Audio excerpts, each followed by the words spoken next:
Genesis 8. God remembered Noah, all the animals, and all the livestock that were with him in the ship, and God made a wind to pass over the earth.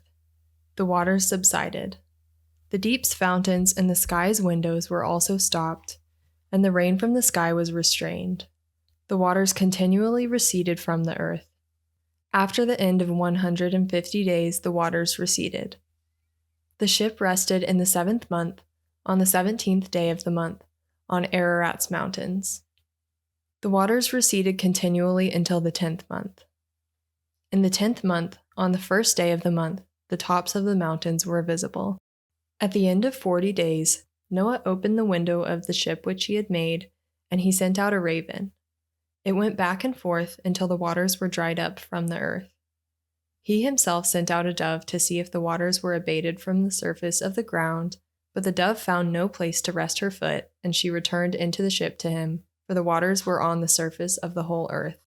He put out his hand and took her, and brought her to him into the ship. He waited yet another 7 days, and again he sent the dove out of the ship. The dove came back to him at evening, and behold, in her mouth was a freshly plucked olive leaf. So Noah knew that the waters were abated from the earth. He waited yet another 7 days and sent out the dove, and she didn't return to him any more. In the 601st year, in the 1st month, the 1st day of the month, the waters were dried up from the earth. Noah removed the covering of the ship and looked. He saw that the surface of the ground was dry.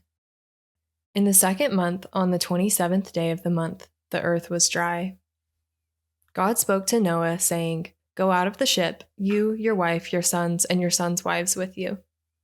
Bring out with you every living thing that is with you of all flesh, including birds, livestock, and every creeping thing that creeps on the earth, that they may breed abundantly in the earth and be fruitful and multiply on the earth."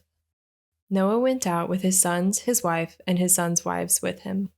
Every animal, every creeping thing, and every bird, whatever moves on the earth, after their families, went out of the ship.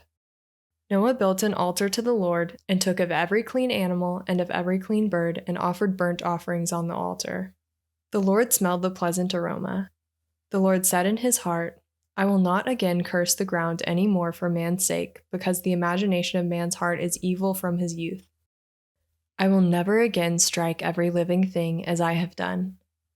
While the earth remains, seed time and harvest, and cold and heat, and summer and winter, and day and night will not cease."